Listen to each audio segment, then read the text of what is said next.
This is it. This is the finale for the Roulette Pen collab. If you want to hear how I did, then stick around.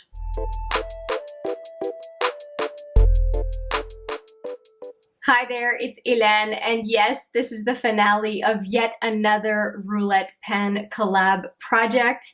Super excited to close off for the summer. If you do not know the background of the Roulette Pen collab, let me give you a little bit of it. We have two YouTubers. This is an international collab. We have Rebecca in Canada, which is where I live, and also her partner in crime, who is Alexi, and Alexi is in Sweden. So please go and show those two YouTubers some love. It's so wonderful for them to have managed and collaborated on this project that they ended up opening up to dozens of us, and I am so grateful to participate because it's a whole lot of fun. And if you watch this video, please go and take a look at other people's videos for Roulette Pen collab. You can easily find it with the hashtag. So I will just get into it. I think I'm stalling a little bit. It's a weird update for me. Usually Roulette Pen collab I do really well with. And this last few updates have been a struggle. I've been on the struggle bus. And I think it's just with everything going on in the world on a number of fronts, pick your poison, it's been just a lot. And I think that my focus was a little bit away from makeup, both for personal reasons and then for reasons that we all share pretty much around the globe. So anyway, let's get right into it, because at this point I think I'm rambling, but I also think you know where I'm coming from. 6 products is what I had selected, so 6 different categories. And if you're not sure how Roulette Pen collab works, we end up with a list of random prompts for us to select something out of our collection. And then we decide a goal for each one of the 6 products that we pick.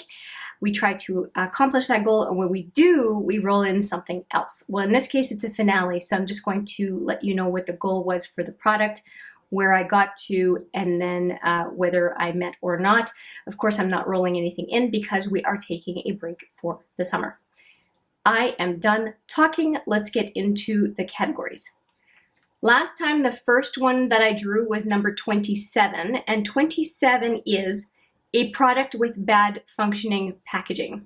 And for that category, I chose Pat McGrath because if you're familiar with this channel, I bellyache over this packaging a lot. It does not open completely, and the product names are on a flimsy plastic that half the time wants to end up on my floor, but the product itself is quite nice, and I'm wearing Platinize, this one, on my brow bone today.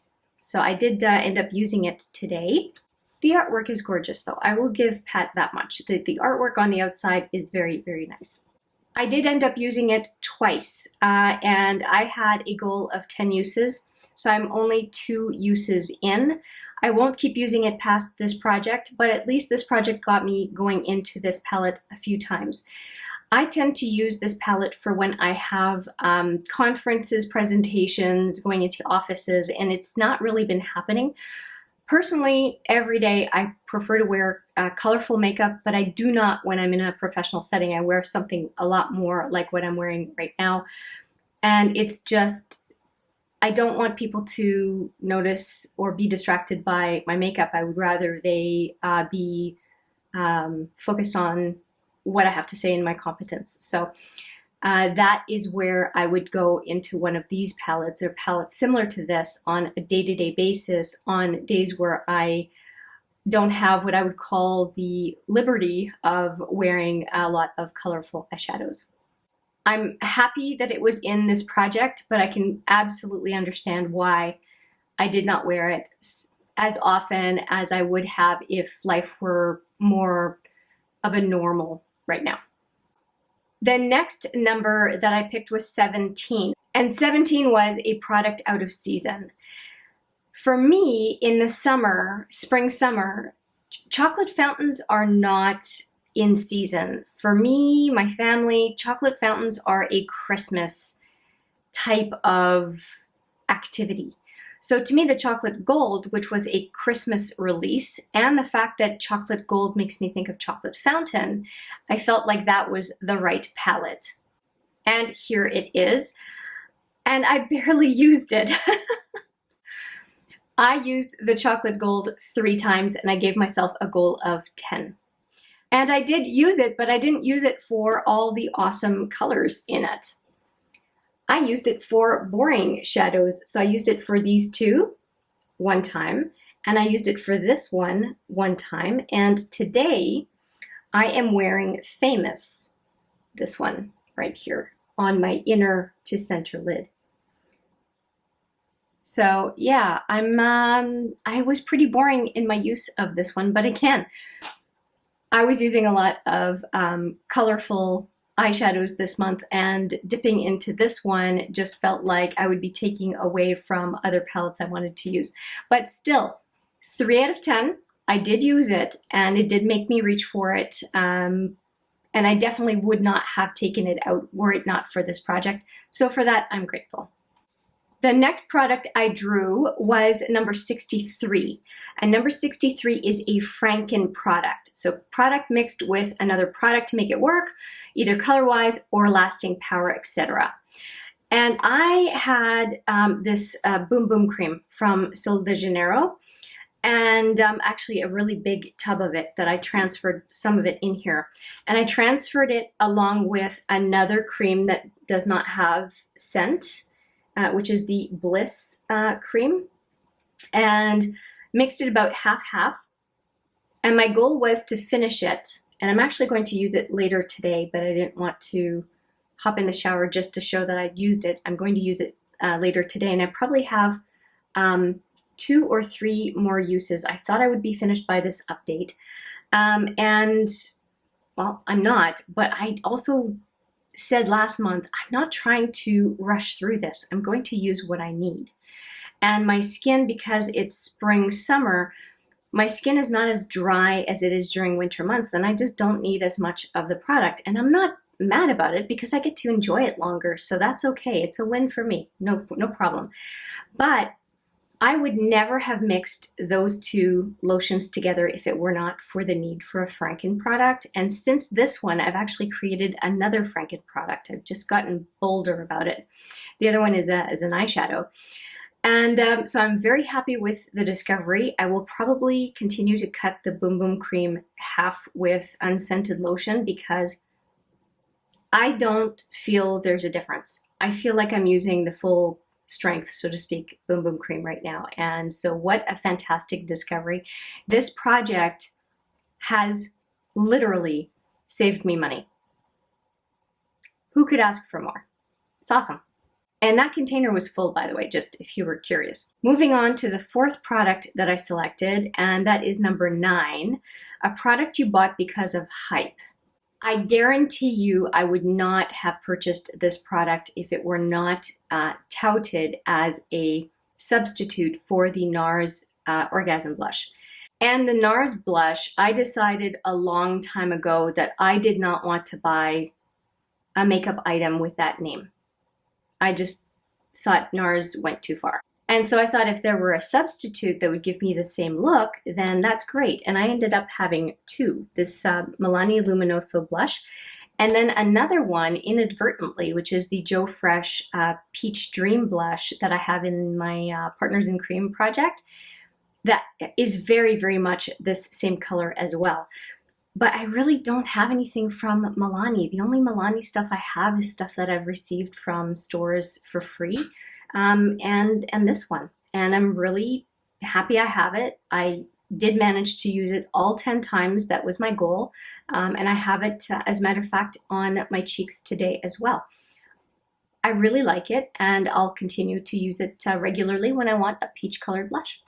The second last product I selected is number 39, and it's a product that's neon/colorful.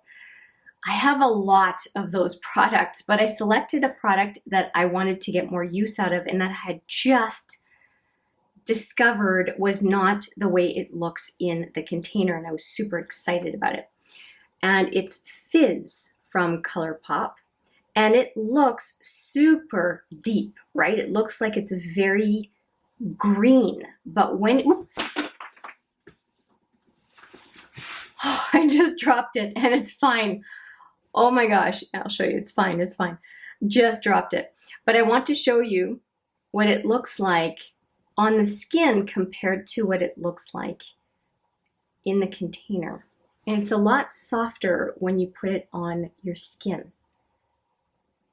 So it's very wearable. The problem is, and I did wear it once. I wore it once, just once. The problem with this though is I have worn a ton of lime green and chartreuse in the last couple of months. I need a break, and I never want to force myself to use color. I use a lot of color, but I'd never want to force myself to use a specific color. So this objective was really dumb, and I will not do that again with colorful products. But it is gorgeous, and I will, when I am in the mood again to wear a lemony lime color, this will definitely come to mind. It is beautiful. And one final product, which is the majority of my eye look today, that I signed up to use was this Makeup Geek, I think it's called Promise, the Promise eyeshadow palette. They call it a palette, it's a quad. And I used it today for the first time. And this product was category 94, which is your least expensive eyeshadow palette. And since they call it a palette, I decided that would be the one. So I'm wearing this one, which is Peach Smoothie on my inner to center lid. This one was in my crease, outer lid, and lower lash line. This one on my outer lid and crease, and also as liner, upper and lower lid. And instead of using this one, which is Grandstand, I ended up using the Too Faced chocolate gold color. So, and I'll give you the names of these two: Tan Limes and Dark Roast. So that is the quad. And it was, I think it was $450 US for this quad, and I thought that was an absolute steal. I am very happy with Makeup Geek shadows. I'll put a couple of videos here for you if you want to see the first order that I made with this brand. I'm really, really happy with it. And as a matter of fact, I just received this past week a second order from the brand, which I'll be featuring pretty soon. It's all their old product that they were clearing out, but I was so impressed with the first order. I've done a bunch of makeup looks that I jumped at the chance really to order another batch before their old stock is all gone. So really happy with the quality. I understand why people like Makeup Geek, and yeah, I'll keep using it. But for this project, I only used it the one time and I had signed up for 10. And I think that, again, too neutral for me. I wanted to wear more colorful looks since I did not have to be in an office environment or doing presentations or anything like that. So that's it. How would I say I did this past month? I would say for half the products, I did a terrible job, though I did use everything at least once.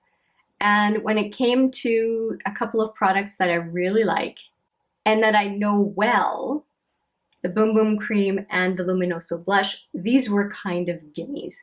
So thank goodness for these, because otherwise I think I would have a used it once, all through the list of 6 products. So these kind of saved my bacon and did not have me fall flat on my face for this update.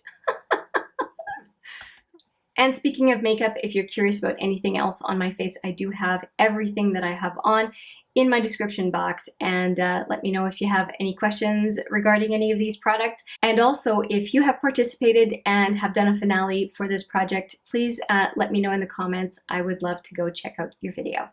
Thank you to Alexi and Rebecca. I cannot wait for this fall for the next project. I really enjoy this idea and do want to participate again, despite my lackluster end to this one. And that's it. Thank you so much for watching. I appreciate it every single time. and I look forward to seeing you in the next one. But for now, take care.